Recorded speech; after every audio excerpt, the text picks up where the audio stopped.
Hi friends, welcome back to my channel. இன்றைக்கி நம்ம சேனலில் நம்ம எந்த டம்ளரில் தண்ணி குடிக்கிறதுனால நம்ம ஹெல்த்துக்கு ரொம்பவே நல்லது அப்படிங்கிறத பற்றி தான் பார்க்க போகிறோம்.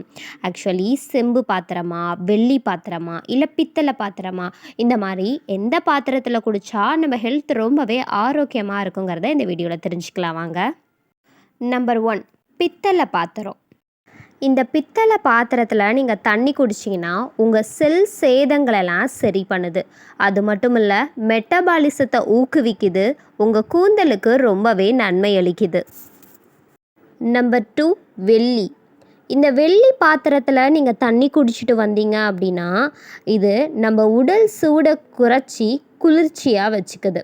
அது மட்டும் இல்லாமல் இது இயற்கையாகவே இதில் பாக்டீரியா எதிர்ப்பு சக்தி இருக்கிறதுனால குழந்தைகள், பெரியவர்கள் எல்லாருமே இதில் தண்ணி குடிச்சிட்டு வரலாம். அடுத்ததாக செம்பு.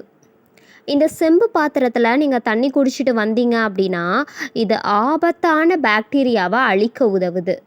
அது மட்டும் இல்லாமல் நம்ம செரிமான பிரச்சனைகளை சரி பண்ணுது, நோய் எதிர்ப்பு சக்தியை அதிகரிக்குது, நம்ம கல்லீரலில் இருக்கக்கூடிய நச்சுக்கள் சேர்வதை தடுக்கவும் செய்யுது.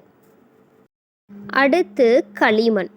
இந்த களிமண் பானையில் நீங்கள் தண்ணி குடிச்சிட்டு வந்தீங்க அப்படின்னா இது இயற்கையாகவே தண்ணீரை குளுன்னு வச்சுக்கிற தன்மை இருக்குது.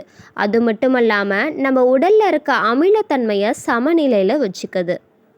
இப்போ இந்த பாத்திரத்தில் எந்த பாத்திரத்தில் தண்ணி குடிக்கிறது சிறந்தது அப்படின்னு பார்த்தீங்கன்னா நீங்கள் தினசரி யூஸ் பண்ணுறதுக்கு வெள்ளி டம்ளரில் தண்ணி குடிச்சிக்கோங்க. அப்பப்போ செம்பு, பித்தளை இந்த மாதிரி இதை யூஸ் பண்ணிக்கோங்க. அடுத்ததாக செம்பு பாத்திரத்தில் இந்த லெமன் ஜூஸு, இந்த அமிலத்தன்மை வாய்ந்த சாறு, இந்த மாதிரிலாம் நீங்கள் அதில் ஊற்றுறத அவாய்ட் பண்ணிக்கோங்க.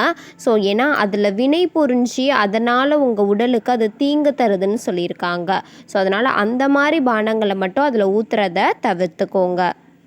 அடுத்ததாக இந்த மாதிரி உலோக பாத்திரங்களை எப்படி சுத்தம் செய்யணும், எலும்புச்சை பழத்தில் கொஞ்சமாக உப்பு எடுத்து சேர்த்து அந்த உலோக பாத்திரங்களை நல்லா நீங்கள் வாஷ் பண்ணி உலர வச்ச பிறகு நீங்கள் யூஸ் பண்ணிங்கன்னா அது ரொம்பவே பெட்டராக இருக்கும்னு சொல்லியிருக்காங்க.